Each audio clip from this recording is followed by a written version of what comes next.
Taylor Swift spoke out against claims she doesn't write her own songs. If an artist as big as Taylor Swift needs to fight for credibility, how do double standards like this impact lesser-known women in music?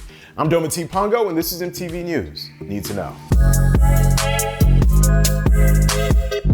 Damon Albarn, the band leader of both Blur and Gorillaz, has apologized for his recent comments in the LA Times, where he pitted Billie Eilish against Taylor Swift, falsely asserting Swift doesn't write her own music, and downplayed the concept of artists co-writing their catalogs. Of course, we know the 54 songs she's written completely on her own, including hits like Love Story, Red, and Lover. But Albarn's words highlight a trend in the music industry's history of thinly veiled sexism that values women singer-songwriters less than men. Last year, management company PRS for Music found that there was an increase in women registering to be professional songwriters, and it's showing on the charts.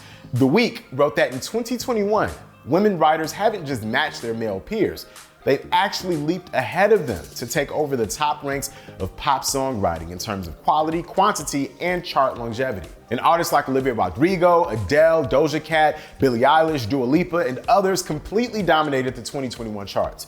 Yet even so, women musicians are often discredited through accusations of not writing their own work.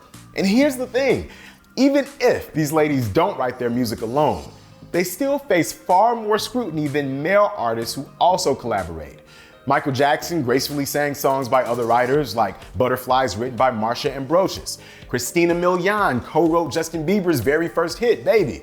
And Kanye's breakout single, Jesus Walks, was written by Chicago's Rhymefest.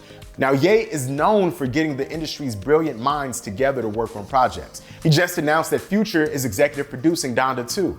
And in the song Violent Crimes, he included a recording from Nicki Minaj. And it was apparently texted to Kim Kardashian after Ye asked for help in figuring out how to deliver some lines. Listen to the cadence that she sent here, and take a look behind the curtain to see how these songs really come together. I'm saying it like, I want a daughter like Nicki. Oh man, I promise I'm gonna turn her to a monster, but no Minaj's. I don't know how he's saying it, but let him hear this. The inclusion was intentional in giving folks a look at the collaborative process and giving credit to one of the queens of hip hop, which was so important because for so long, Nicki herself has been falsely accused of not writing her own bars on many occasions. She most recently defended herself from ghostwriting accusations this past December with this clapback on Twitter. Songs I wrote the rap and the hook to: Moment for Life, Did It On Them, Bees in the Trap, High School, probably the whole Pink Friday album.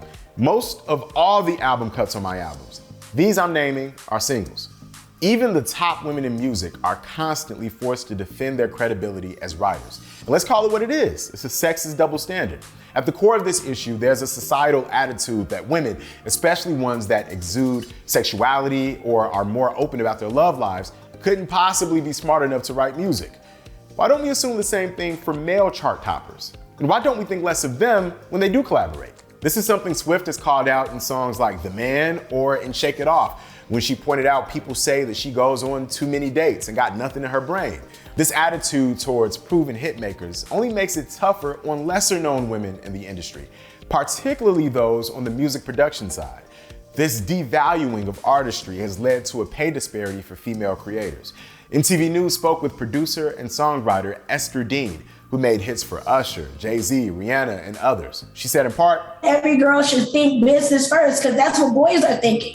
Am I getting paid? Am I getting credit? All those things are conversations that the representation is what goes on the album's credits, what goes into the internet. Successful women are doing the work to make more room for women in the arts by creating helpful initiatives like Issa Rae's Google-funded Radio Creators Program, which will give grants to 4 female artists to make their records, with Rae helping to get the word out about their art.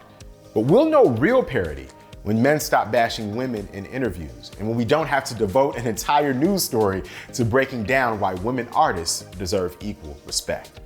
I'm Dometi Pongo, and that's what you need to know.